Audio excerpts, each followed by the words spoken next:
Bienvenidos. We are LILI Talks, where Latino industry leaders and innovators share their stories, the struggles, and the successes that shape nuestra comunidad. Hosted by Darvin Gomez and André Urena. We're mixing cultura, business, and a little bit of that Latino spice. Let's talk LILI style. I've been thinking about doing this for a while now, right? And I called André and I said, hey, listen, I'm thinking about doing a podcast regarding Latino entrepreneurs and the successes and the challenges and everything that goes along with business. And he kind of said, oh, I was thinking about that, something like that too, you know? It was like timing Yeah. because like you get on so many other ones, and then I'm grateful for every opportunity. But then, as you both know, I've been doing a lot of every day. I put something out there. I don't even think about it. I just, whatever comes out of my mind, and then I put it out there, and people are like really engaged with it. So I'm like, what's the next step? Logically, it is to talk to more people, right? And now I'm much more comfortable than I could ever been about speaking eloquently about something, because as you know, I'm like all over the place sometimes. So having that thing, speaking all the time on Instagram, now He's having all over actual the place sometimes. having actual followers is cool. Yeah. It's my rule of as an AD and ADHD person is I have 10 things going at the same time, 10 plates. Out of that, I know that 9 are going to break, and that 1 might be a happy accident, but I learned more from the 9 that broke, so that's how I operate. Because if I operated like in just one thing, that's why I build things and I just sell them or go away, right? A lot of the things that I created, thank God, still running. Like Freeway, Confie, the Latin American Immigration Association, they still being run and successfully. Mm-hmm. But I sold my piece off because I truly appreciate my own time and my own balance and my own. So as you get bigger, it's great. That means that, hey, your little idea worked, but unfortunately, you become kind of a slave to it, and then you don't appreciate life. It does. I do appreciate life. I won't say that. Yeah. No, listen, if I had wood around here somewhere, I'd knock on it, because I definitely have been blessed with just having the ability and the freedom, right? Yeah. Freedom is really the key word there, because that's super important. And I'm happy. Everything is good, and that's the reason why we're sitting here with you now, and we're talking about doing things like this, just being successful in our own right. Care. That's cool. I love it. That's awesome, man. Good for So her. how did you get started? Like I remember when we met you. How long have you been? And wait a minute, you didn't speak Spanish. All this stuff, like you're now fluent in Spanish. You were in Spanish. You changed tremendously. But how did you start? So I started in the insurance business in 1998. So I worked with my sister and her husband at the time. They started their agency, and then here in Vegas. Okay. Here in Vegas, in Las Vegas. You weren't here. Northtown. Yeah. You came from somewhere Yeah. else? So originally I'm from Omaha, Nebraska, but I lived in Vegas longer than I lived in Omaha. So we all moved. Cornhusker. Yeah, Cornhusker. And Terrence Crawford is from Omaha, so he put Omaha on the map. I don't even know who that is. The boxer. He just beat Canelo. That guy's from there? Yes, he's from Omaha. I didn't know that. Yeah. Oh, wow. Well, now you guys have something to talk about. besides the college football.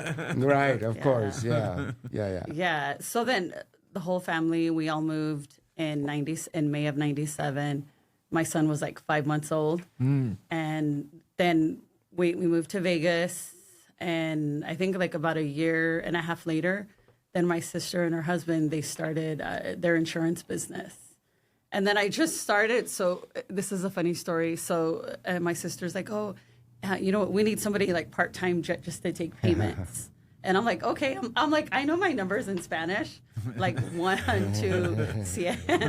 Okay, so then I started. So then she's like, it'll be easy. 1, 2, 7, 9. Well, no, I even knew like 29. Right on. So you get way up to the 29 number.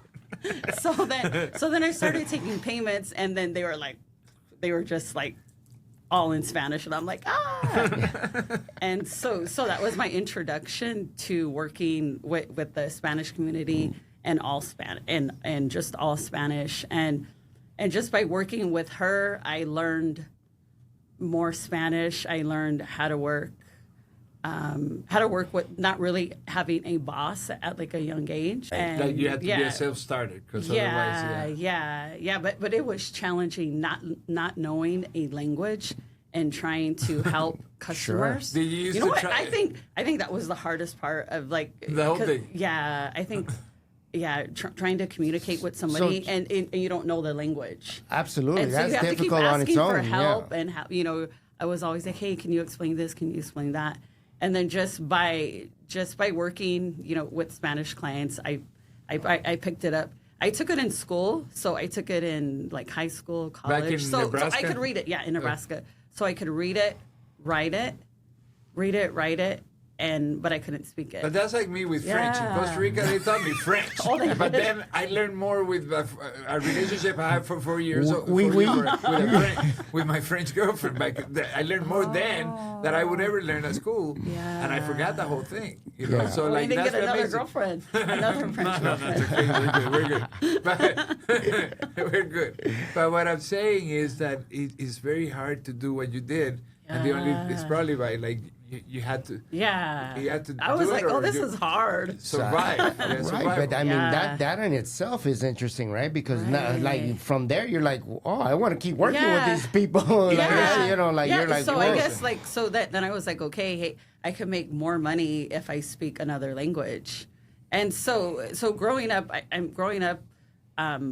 our primary language was English. Like we only spoke English, but I did understand Spanish, so I understood everything except I couldn't like your mom communicate. don't speak Spanish? Well, I mean, she speaks Spanish, but we just grew up in Nebraska, and everybody was English speaking, unless you were from Mexico, because back then it was just Mexicans, like not other different type of Latinos. In Omaha? Yeah, in Omaha. Right. Yeah. Was that a big population there back then? No, back then, no. You know what? Is I don't it remember now? what Do you know? Yeah, now it is. I think it's like the population's about 1 million, I would say. Where do we go there? Where do we go? Kill chickens? Or what do we do in Nebraska? Why so many Mexicanos? I'm sure there's a Kings because there. Of the because of the meat packing industry. Yeah, so they have like Omaha steaks. Of course. And then they have somebody gotta cut that steak. Then they have like ConAgra. They have like a lot of food packaging. So agriculture factories. is really their thing then. Yeah. Okay. Yeah. All right. So then you started banging your head on the wall saying, how do I get through this? Yeah, and then I did, and then I worked for my sister for a few years, and then I quit. And then I started working for different independent agencies. That's usually when you learn a lot. Like when you when you quit, whoa, you can do it that way? Yeah. And then I started working for farmers. And, that was tough because I had to be there 40 hours. Oh, it was a real job. Okay. A real job. So I did that. And then I worked at a few other like independent agencies. I think I applied for a job at your agency. Really? And he didn't give you a job? At Estrella? Yes. No kidding. Yeah, I think I did. Wow. I think I did. So you didn't see potential? No, but you know what? But you couldn't recognize potential back then. Back then, I missed it. So how you and I met was through the Auto Alliance meetings. Okay, so through the white boy meeting of insurance. Right, the Nevada Nevada Auto Alliance.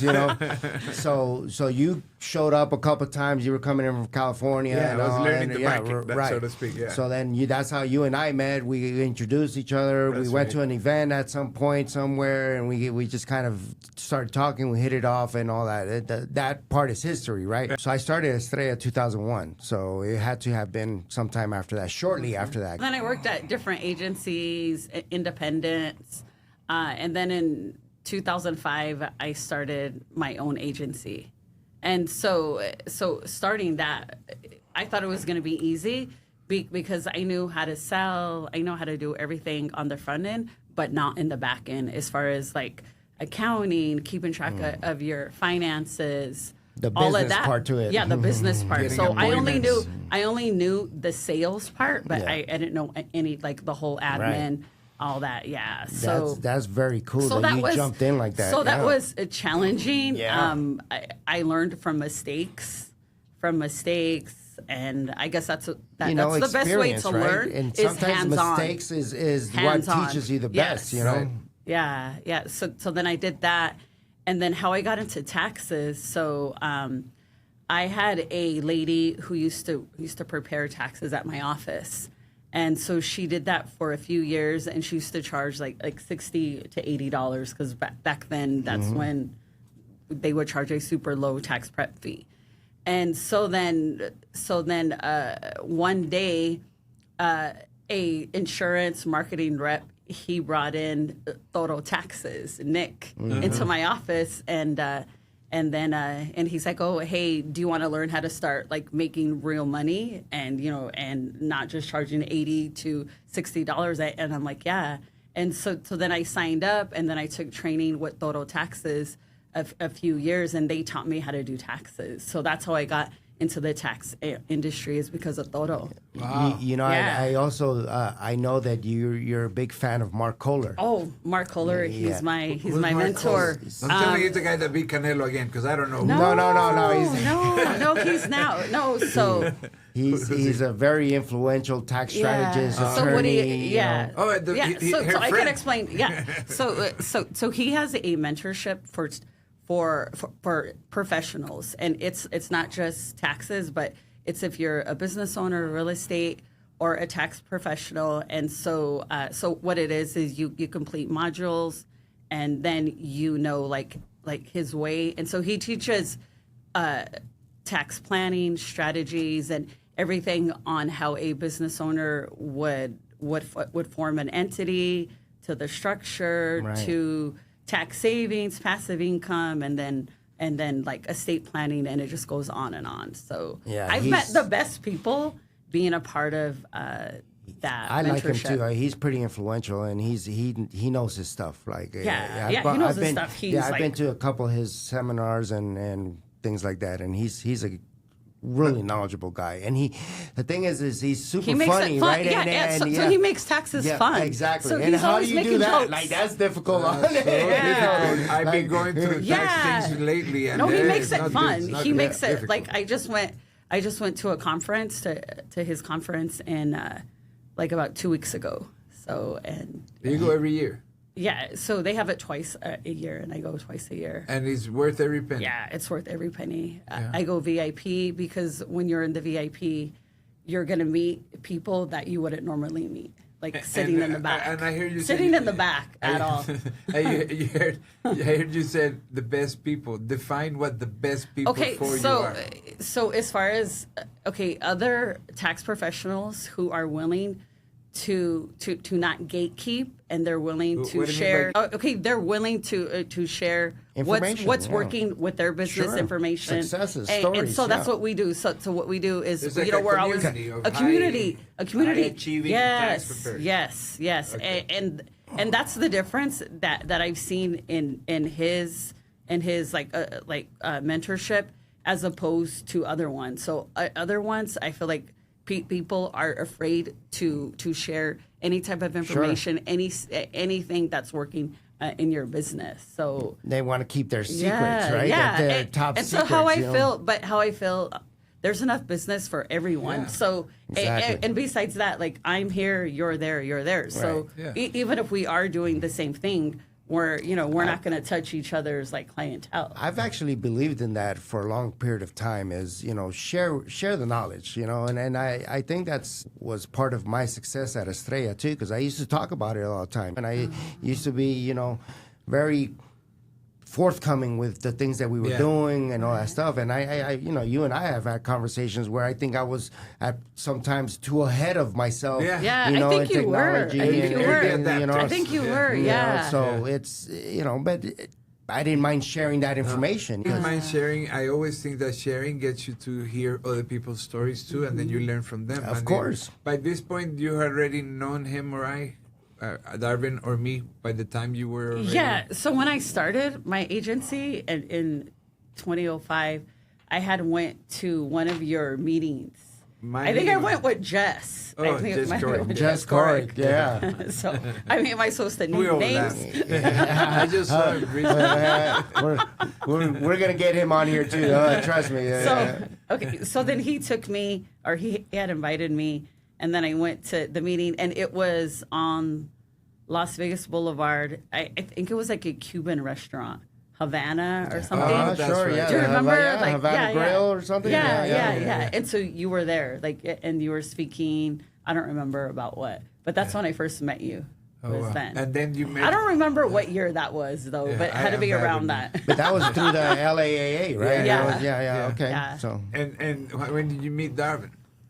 In I there? don't In that mix? no, or no, different? Oh, no, you guys. no. You It was guys know each through- other Did from I meet you insurance, through a right? marketing rep or through an or insurance? a marketing event or something from how did I insurance? meet It had, you? it I had don't to have been remember. through some of those events or something like that. I mean, obviously we were, in, Yeah, you know, or you know what? I think maybe my sister and her ex-husband. I think they I've knew known you. your sister's ex-husband for a long time, right?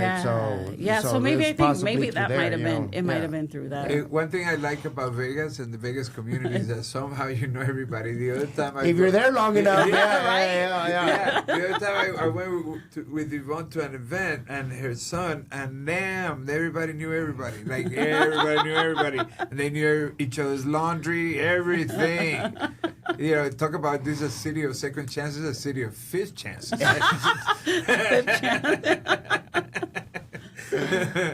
Yeah, but you know, it's interesting that we kind of all met through that similar industry in that circle, right? Yeah.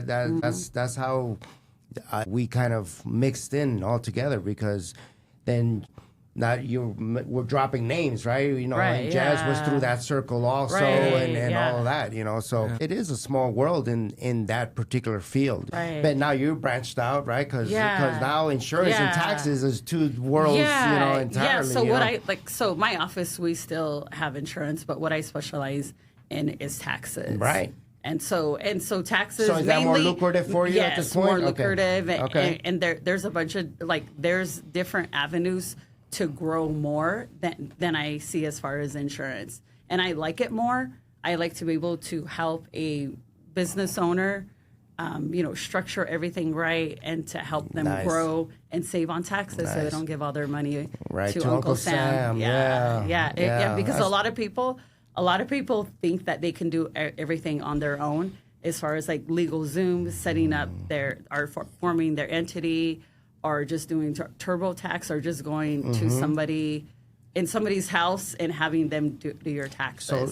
So I've seen that so much. I love that you just brought that up, right? Because it's interesting. How is AI going to affect that? Oh, okay. So I think AI is gonna take over. So I feel like if you are a business owner and if you do not learn AI and if you don't learn how to implement AI in your business, I feel like you're gonna get left behind. Right. That's kind of how it was back in the day. If you didn't have the right software, you know, if you didn't have the right management system, if you didn't have the right technology, once again you get left behind. I You know? think it's more critical now because we're no longer competing with like you could call an engineer up to now, and that engineer will be able to fix your problem. But now that engineer is automated. Yeah. So therefore, you have to, like you're saying, you got to master. I mean, don't get me started on AI. I have one on my Instagram just on AI because I think it's going to be so transcendental. But so let's kind of integrate AI with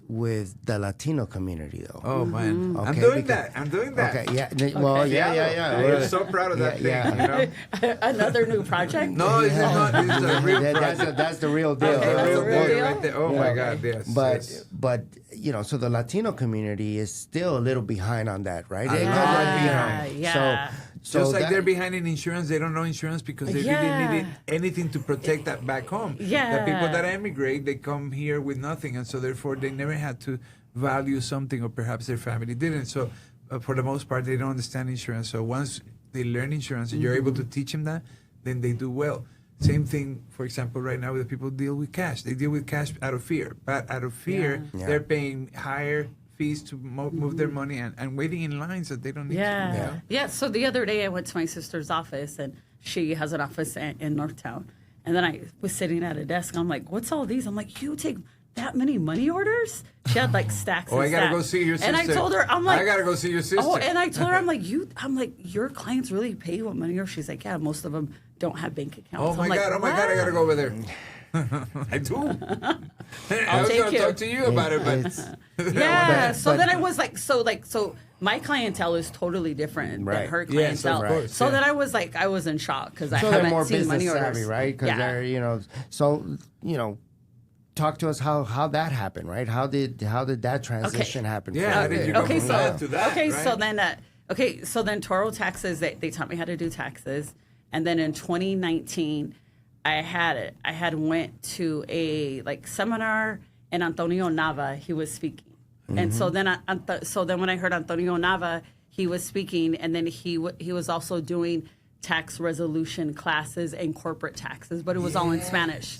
And so then in Spanish again. So here we go. Here's that roadblock. I just sat through his whole thing last week in San Diego, and I'm like listening. I'm like, I don't really have to be here because I'm like, I don't have to collect the hours, right? But it's this Señor Nava. He was one of my first members, right? In LA back in the day. He did insurance, and at the time he didn't do taxes. And he had just come from the restaurant business. Right, yeah. And that man knows everything to the T. Both of his daughters are CPAs now, and they have a tremendous practice out in Orange County. Right on. In the expensive part of Orange County. In Irvine, I think. Yeah. No. Oh, They have. maybe that's where their office is. Yeah, but they're like by the place you like to hang when you're in. What's it called? Laguna Niguel, Newport, all that area. Yeah, they're expensive. Okay. But I appreciate his level of commitment. And you know what felt so good? I'm like, man, this is worth the price of admission. He said, he was talking, and then he looked at me, and I smiled, and he goes, and I learned most of what I know about sales from him. And then he was like, whoa.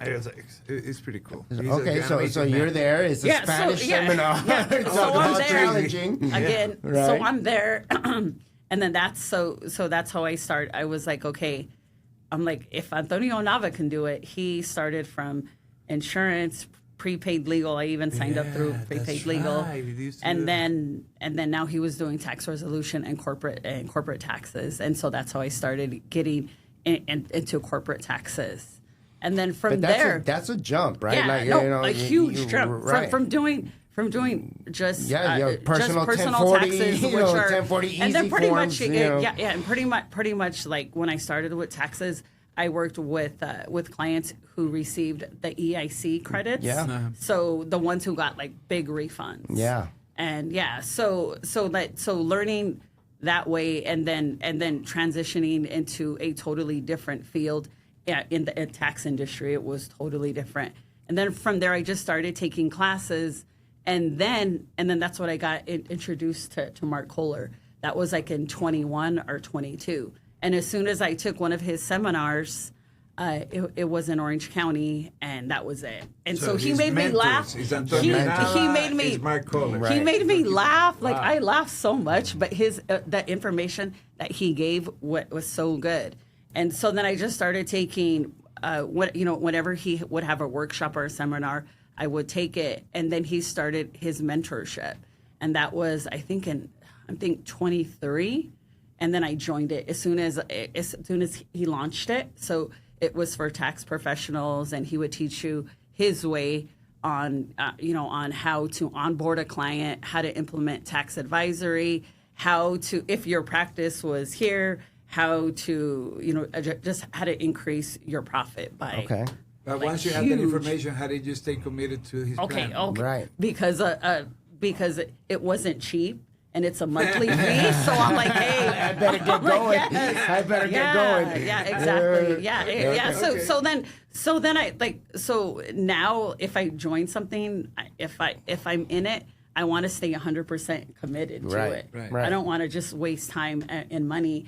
And so since joining the mentorship, that has been the best decision of my whole career. Wow. Yeah. So I know so much more now. So I know a little bit about about everything. So And- you're in this about 5 years now, right? Yeah, As far as this yeah. side of the tax business. Yeah, Okay. yeah. And there's just so much more to learn, and it's This just is exciting. You know, I'm very happy for you. Like, this is very cool. Yeah. So, and what I love about it is, I mean, now my clientele, it's business owners. So I can teach business owners like how to save money, how to structure, and it's so much more rewarding than doing insurance. So Like insurance, and they're happy to see you. I feel like the clients, like most of my clients, they all love me. Right on. And okay, and it's just not like, they come in, I get your info, and we prepare your taxes, or we come up with the tax plan. Okay, they start telling me their whole life story. Right. So I know so much about each client. But so I think you're supposed to do that when you're handling people's finances, Trust right? and confidence. Right. Well, no, Trust, not all and- the time. Not all the time. No. But, Yeah. I'm just saying, like you that rapport You wanna that you're de- you wanna building, develop a relationship. 100%, and I think that's extremely important, because that's trust, right? And it's a two-way street. You want them to trust you as much as you want to trust them telling you the right information, you know? Right, and they're disclosing all their Yeah, financials. right. Like I That's- basically know that's very everything about personal. everybody. Yeah, It's very personal, That's cool though. I love it. So how do you think you do best with the people that are like startups, people that are established? or people- I would say if I had to choose it, it would be startups. Yeah. Because I see from my experience, if I can guide somebody on how to start up, or say if they've been in business for a year or two, like I can still help you. And they follow. So other business owners who have been in business for a while, I feel like a lot of them have bad habits, or they don't believe you, or they're hesitant. And so just from my experience, it's easier working with startups or business owners who But I would think it's more difficult because, as startups, they go, like they don't have money. And But, I mean, I'll no. pay you next month. No,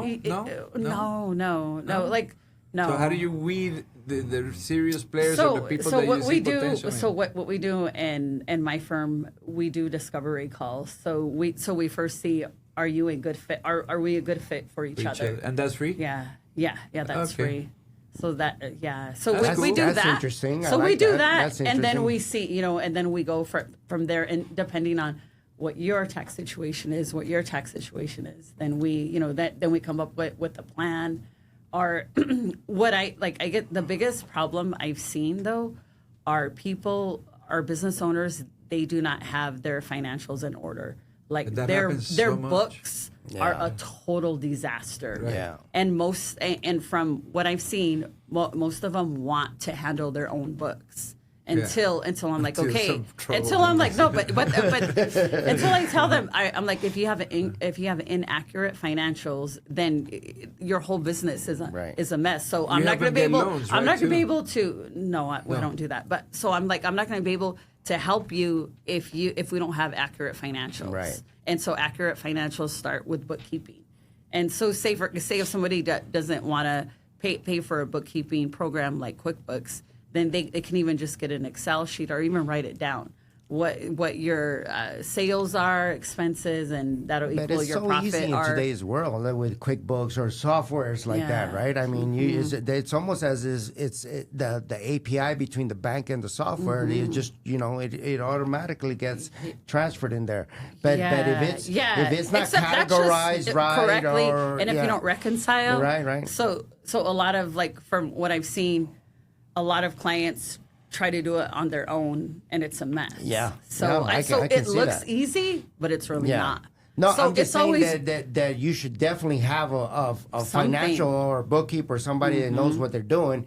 But on the business side of it, it's a matter of just being a member of that subscriber to that software, right? Right. And then it automates it to a certain degree, and then you have a person like you that goes in there and makes sure that it's correct, Right, yeah. So and like today I had a client I just got off the phone with. He did not want to pay for bookkeeping services, And then so I talked to him, and he's like, "Hey, I'm gonna end up paying for it. I had somebody working for me, and they ended up stealing money."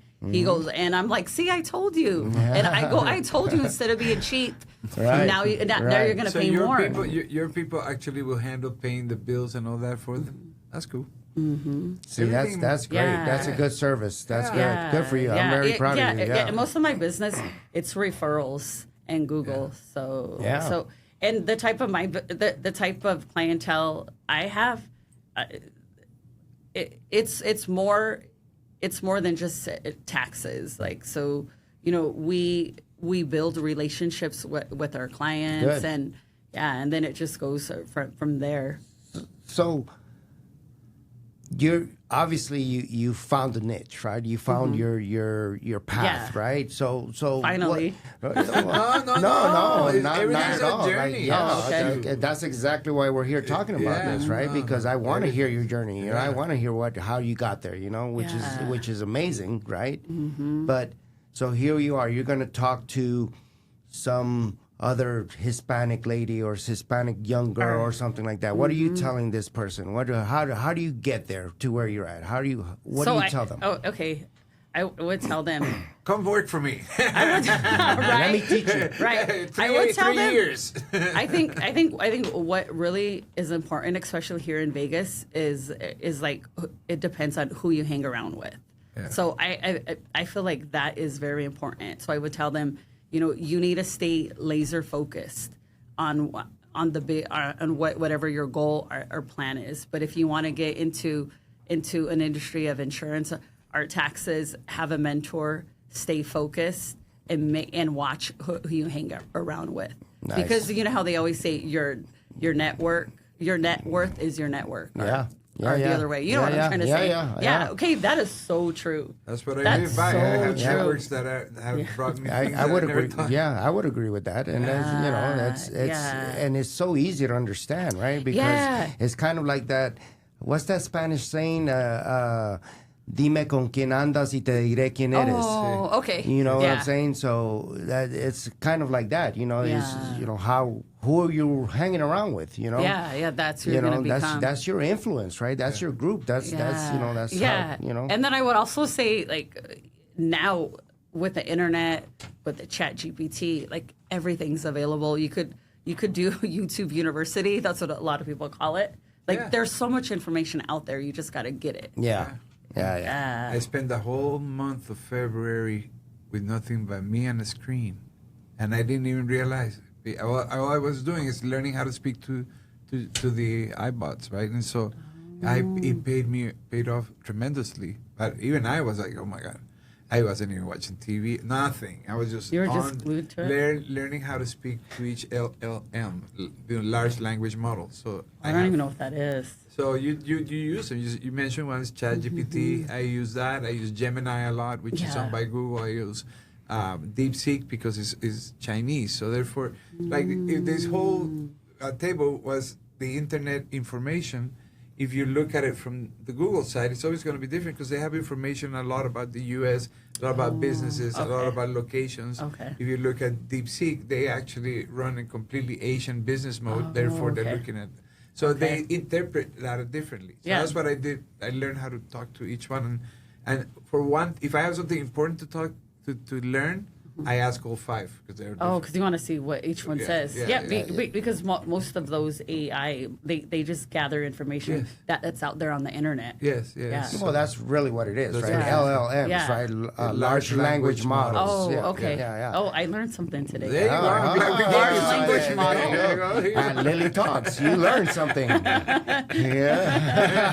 Who came up with the name of LILI Talks? It's cute. Lily. I did, yeah. It's cute. Yeah. Yeah, she's like, who's Lily? That's what she asked like, me. who's Lily? I'm like, is it named after, I don't know, somebody's wife, daughter? No. It's Latino industry leaders and innovators. And you are for sure an innovator and you are a leader. So, that's amazing. I'm so happy that you're actually our first episode. I'm excited. Thank you. Thank you for having me on. I'm very excited. Because it's among friends and it's not like we met each other yesterday. We see each each other through so many evolutions. Lifetimes. Lifetimes.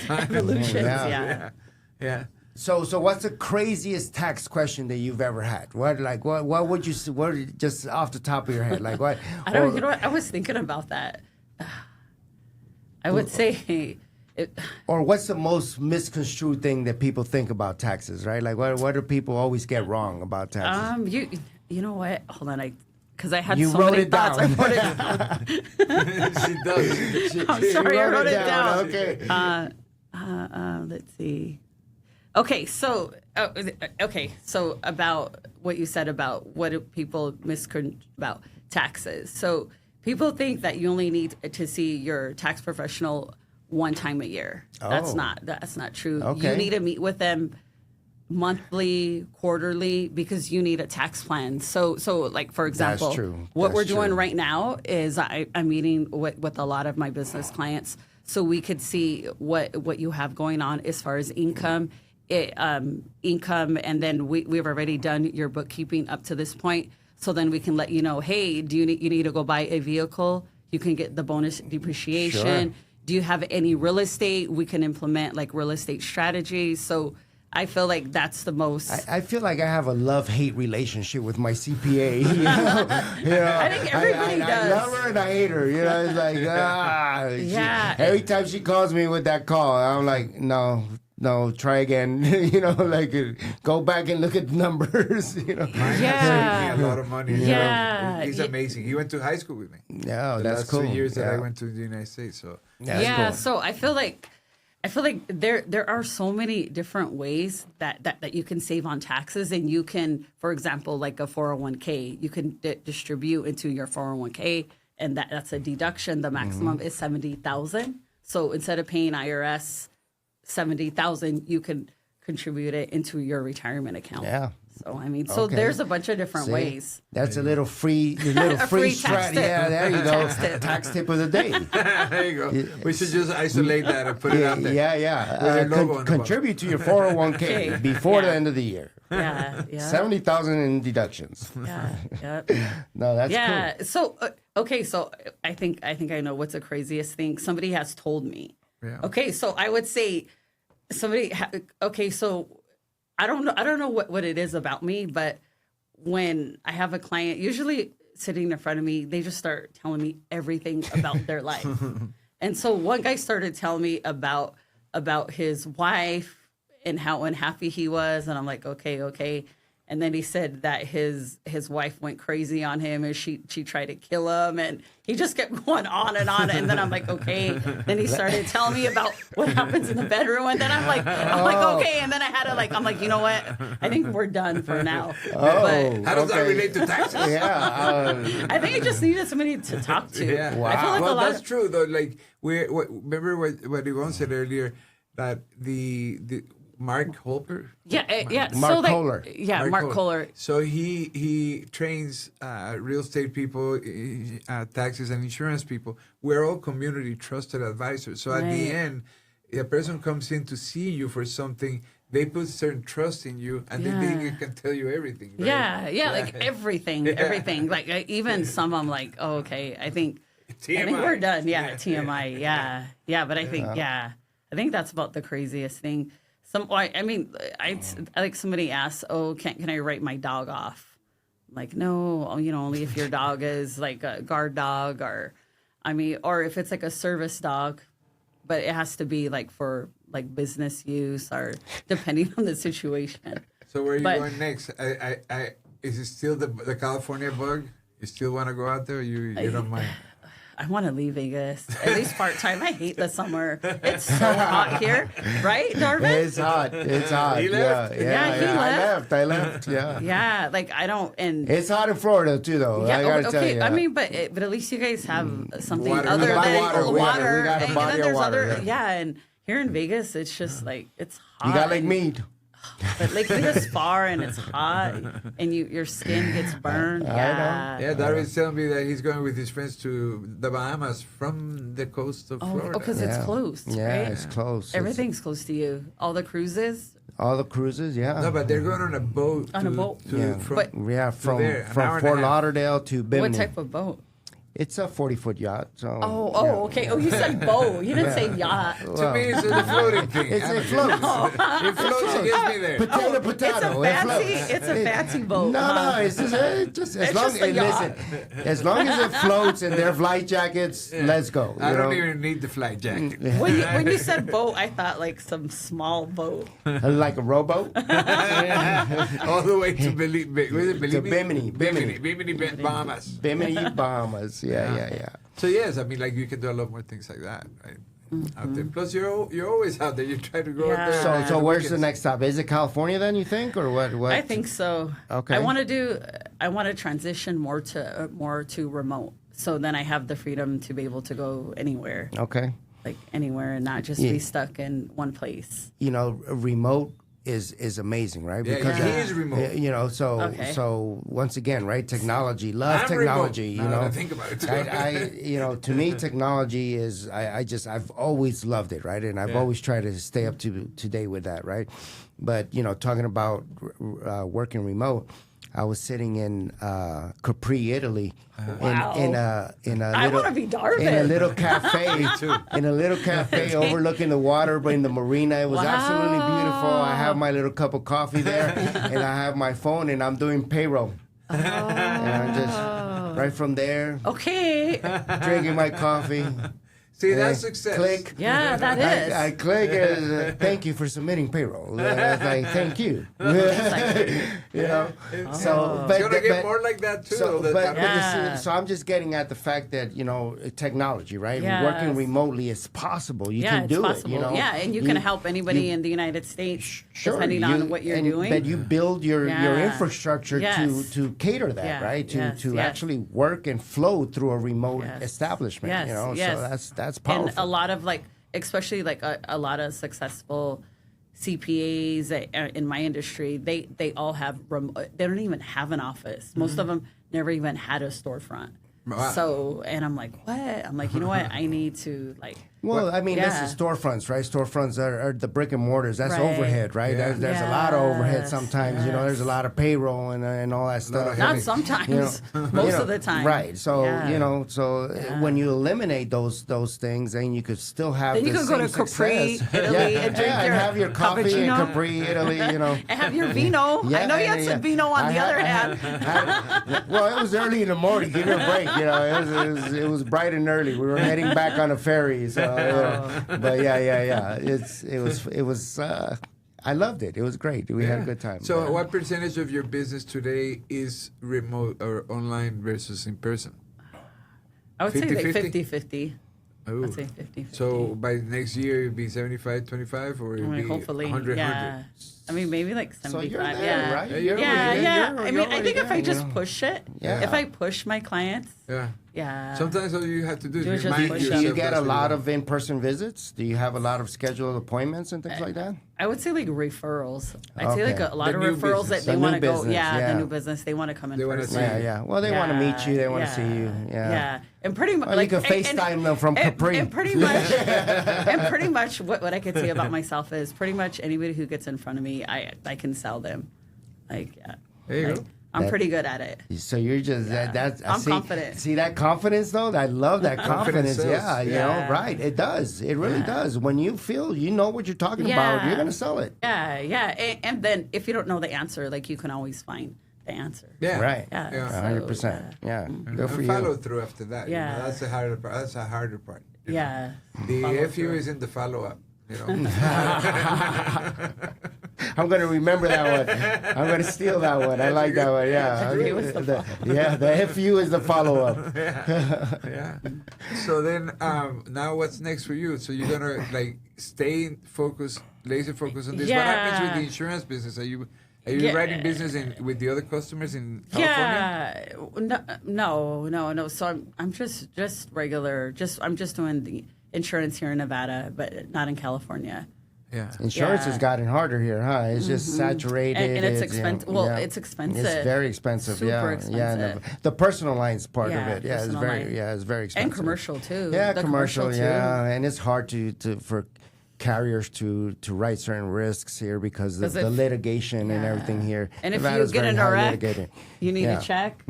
That, I mean, I feel like that's. I feel like that's it, right? Nevada's laws are kind of geared toward litigation, unfortunately, and insurance companies rather just pay out these claims than actually fight and win some of these battles. You know what I mean? Because they should, but. In California, it's completely well, they're trying to get to the point where it's so automated, right? The payout of a claim. The claims. The claims process. Yeah, because they've realized the most profitable companies, especially for auto, are in California because it's the biggest market in the country. So therefore, they spend money on using technology to be able to pay out the faster possible because then there's less cost to the claim. Well, and that's just it, right? I think that's the focus that they have, right? Is let me get this off the books, right? Let's get the reserves, unless they seek legal counsel, then that's not. Then it's not going to go everywhere. There's lawyer. Well, I mean that's like how Vegas is. Yeah. So I mean, I think by that happening, it's not a quick, easy claim. Yeah. And so I think that's why the rates are so high here in Nevada, because somebody is going to say somebody pays, I don't know, $100, $600, and then they're in an accident and the damages really are only $1,000. Not when they go to an attorney. They got property damage and bodily injury. Well, so that's why the companies are not profitable. Is the key to these attorneys, right? Because even if it's soft tissue injury, they can raise up the premiums on hospital bills or chiropractic bills or whatever bills. You know, they just keep raising it up. So, it's a very tough market right now. It's a very tough market. Yeah, it's very tough. Personal lines here and commercial lines actually, but personal lines more so is very, very hard market to get into. Yeah, it's always been tough here. Like right now in California, they're like back on it. That's why everybody's like, hey, put the LA back on because because all the insurance companies now have adapted their actuarial reports because they couldn't do that prior to during COVID.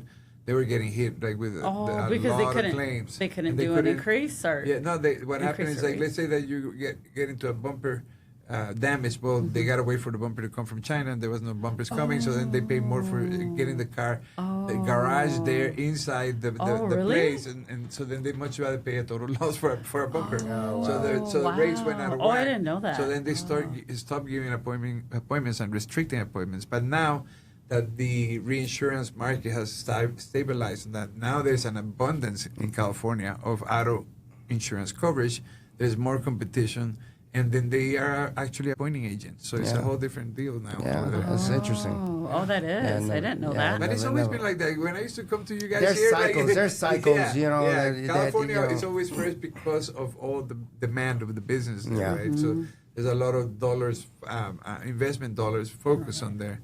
But I mean, we're going through, I think all the time we're going through things, I really thought that once everybody was equal and then the woke movement and then that went away and then now I can see why they went too far, So it's always a swing, a pendulum that is always swinging. And those that make money are the ones that embrace the chaos of change. Yeah. You are able to be there and be at the moment of change, being an early adapter on that, sometimes too early, but if you can be there at the right moment with the right tools, then you're good, All right, well, I think we've taken a lot of your time here, Ivon. So, Ivon, thank you. You're the first, and I can't tell you how much I appreciate you for doing this, and I'm so happy and that you're successful and you're doing well and all of that. So, we're going to let you do your shameless plug for your business, So, you tell us, okay, if you want to connect with Ivon. Yeah, if you want to connect with me on social media. Come on. If you want to connect. If you want to save money on taxes. There you go. And you could follow me on Taxes with Ivon on social media or my website. I guess you'll put everything right on. Go ahead. Put it on. Go ahead. AztecSolutions.com, or you can call me. I don't think anybody even calls anymore. 702-650-0234. All right. Thank you so much. I appreciate Ivon, it. thank you so much again. Thank you. And good luck to you. All the Thank best. you. Thank you. Always good luck. Yeah. Pura vida. All right. Okay. Gracias for tuning in to LILI Talks, the podcast where Latino entrepreneurs, artists, and innovators keep it real, share their wins, and drop wisdom for the next generation. Don't forget to subscribe. Follow us on YouTube at LILI Talks Podcast and join the familia at lilitalks.com. Until next time, keep leading, keep innovating, and keep it Latino.